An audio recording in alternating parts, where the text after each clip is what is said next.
tag team like Kyrie and KD. Or the Lake Show with King James and AD. Wish I could match him up with the bad boys from the 80s. But no black and white, I need that in HD. HenDawgz. Yo, what's good, y'all? It's your boy and HenDawgz, and we back to it. You know how we do it. Another day, another Larry Bird reaction video, man. Shout out to the Bird gang. Shout out to everybody that's been helping me get to 4,000 subscribers. We just hit the 4,000 mark, so shout out to all of y'all, man. I definitely appreciate it. But for this video, we got the heartbreaking Larry Bird story you don't know. So this video, shout out to whoever suggested this video. Someone suggested it in the comments. Yeah, shout out to them. But kind of thinking this video is going to be a more serious video, not so much kind of showing his highlights. This is going to be like an actual story, and it says heartbreaking, so it's not like it might be a little sad. So let's get into it, man. I don't have a clue what this is about to be about, but that's the point of me watching it. So make sure you subscribe to the channel, make sure you like this video if you like this video, and write something in the comments, man. But yeah, let's get into it, man. We got the heartbreaking Larry Bird story you don't know. Let's get it. A fantasy game, a dream game. We've seen the league go back and forth, you know, and the crowd is standing up. It goes down to Bird. 1 foot. Bird goes up top. 1 foot game winner. 4 seconds left. He hits it. And it's all tied up That's again. crazy. DeMar DeRozan stole that from him. He's going to put the ball into play. And where do we go? It's going to go to Bird. Another 1 foot. 1 foot guy. Shout out to Jordan Sutherland. And that's it. It's all over. Can you believe that? Can you believe? Where does Bird rank in the top, clutch players of all time? Is he in that top 3, top 1 to top 3 range? Let me know. How clutch was Larry Bird? Believe it. He hit a three-pointer with no time on the clock, and they win the ball. Moments like these were commonplace at the TD Garden over the course of Larry Bird's illustrious NBA career. Larry Bird, a man once revered as a god, but on the basketball court, it seemed that he was. Whether it be his penchant to humiliate opponents with his otherworldly creativity with the ball in his hands, or with his unrelenting trash talk, tales of Bird's heroics and sacrifice are that of legend in the basketball universe. However, while stories of the feats that Larry Bird accomplished on the hardwood continue to echo and reverberate throughout history, what about tales of how Larry Bird became Larry Bird? How a boy from French Lick, Indiana transformed into the man who many across the world came to love so dearly. Ladies and gentlemen, that is what we're going to be taking a look at today. The origin of Larry Bird and the man who created him. Man, I created him. Also, it's about his dad. Shout out to SeatGeek for sponsoring. Let's face it, a majority of NBA players don't emerge from the most ideal circumstances. So I think this is gonna be about his dad. I'm not gonna spoil nothing. Let's just watch it. As for the most part, their early lives are filled with turmoil and grief caused by the effects of crippling poverty. Exposure to such an environment at an early age oftentimes being the catalyst that fuels their desire, their need for greatness.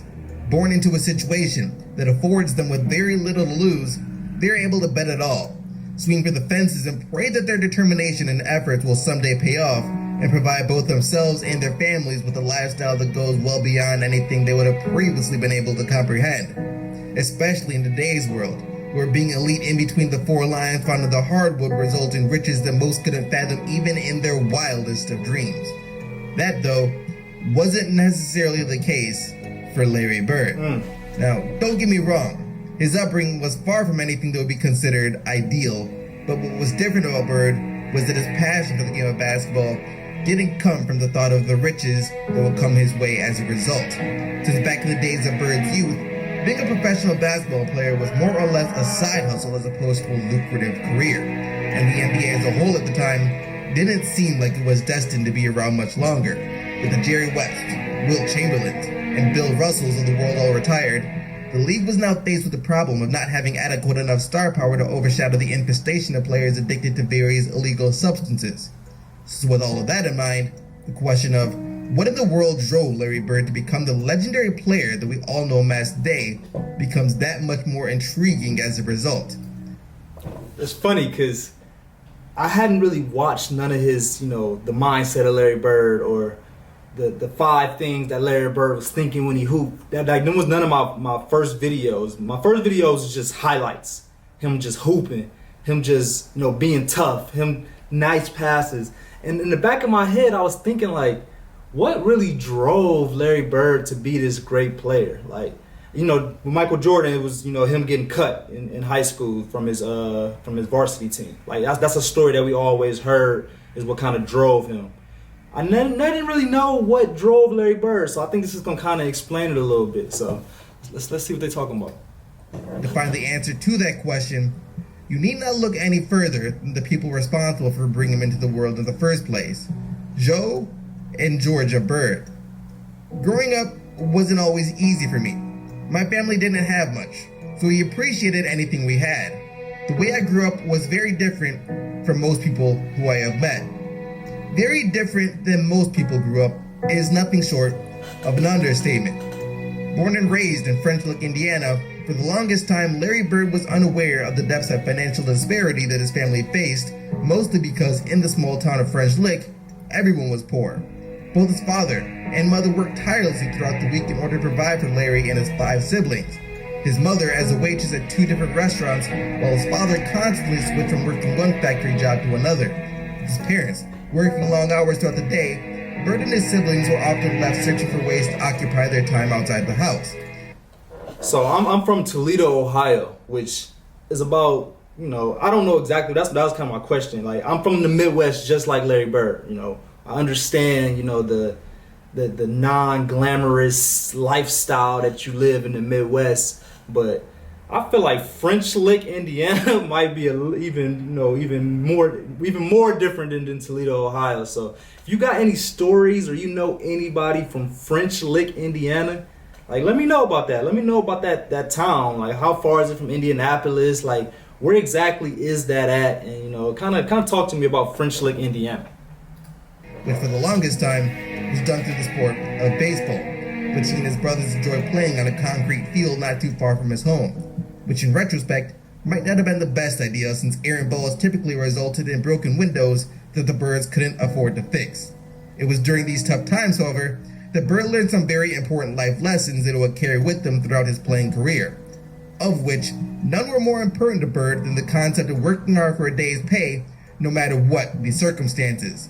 A lesson Bird would learn from his father. See, even though Joe Bird switched jobs on a regular basis, he seemed to always take pride in whatever work it was he was doing at the time. When you're doing something, make sure you see it to the end. Put the finishing touches on it, then you can have something to be proud of. 100. In essence, that is what Joe Bird told his son Larry, that instilled the belief in Larry that no matter what happens throughout the course of a season, awards, accolades, milestones, it was all meaningless unless he and the Boston Celtics finished the year by winning a championship. After all, how could someone as competitive and driven as Bird ever take pride in losing? This was the guy who played through numerous injuries that would have sidelined other players, all because he wanted to see the job to completion. Unless he could not physically walk out of the court, Larry Bird was going to give you everything that he had. Facts. Which happens to be another trait that Bird picked up from his father, as Larry recounts a time when his father came home from working a long day of construction aided by 3 other men. The men had to help Joe Bird not only walk home, but also take off his boots, as Joe's foot had been badly mangled on the job. According to Larry, it looked like someone had taken a sledgehammer to it. Despite that though, Larry said his father Joe never complained a single time, but instead merely propped his foot up, grabbed a couple of beers, and when morning came, laced up his boots as tight as he could, and went back to work. See, Joe Bird realized that missing even a single day of work will result in his family being unable to eat that day.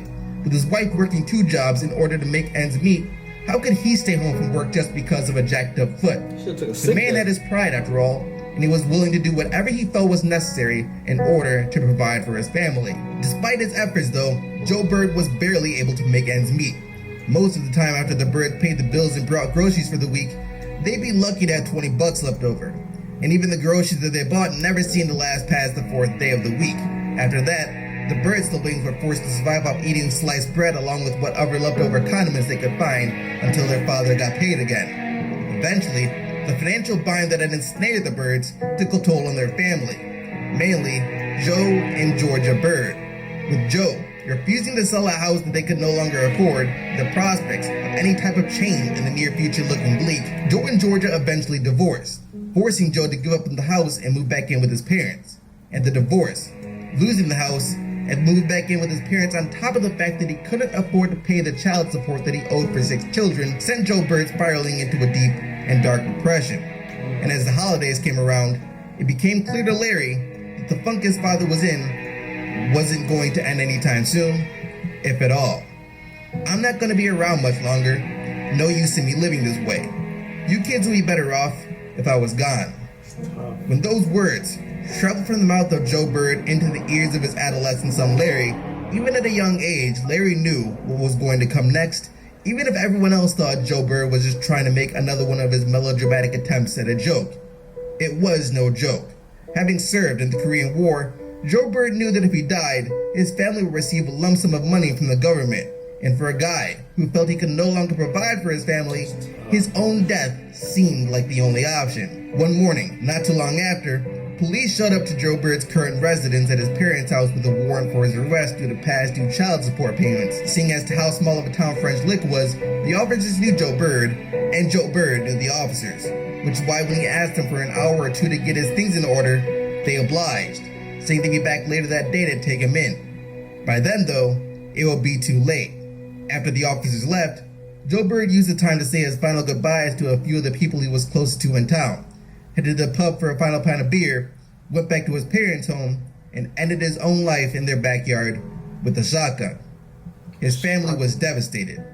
At the time, Larry was 19 years old and just beginning to ascend into the player who, alongside Magic Johnson, would breathe a breath of life into the exasperated NBA, making it even sadder, since had Joe Bird stuck it out just a little while longer, things would have started to turn around for both him and his family more than he could have ever imagined. Damn, that's tough, man. That's so tough, like, especially from a guy that they said, worked his ass off. Like, he worked tirelessly, try to make ends meet, and that's unfortunate. It's like if he would have just waited a little while longer, his son would have been able to pay all of that child support, pay everything off, and he would have been good. But that's a tough story, man. That's tough. But I mean, I guess that kind of shows, a lot where Larry Bird got that mindset from. Where, like, 'cause you heard the foot story. They said it looked like his foot got slammed with a sledgehammer. And he still went to work the next day, which is kind of explains why Larry Bird, had the back that he had and was still able to, play at a high level in the NBA. So, like I said, Michael Jordan's story was he got cut. I think Larry Bird's story was his pops, was his dad, and like the mentality that his dad, put on him to play no matter what, have that grit. Like, we want to win championships. We don't care about stats. We want to just win. And the rest is history, man. So I appreciate y'all, man, for watching this video. Please, please, please subscribe to the channel. We just hit 4,000. We're trying to get to 10K. Make sure you like this video if you like this video, and write something in the comments, man. We out.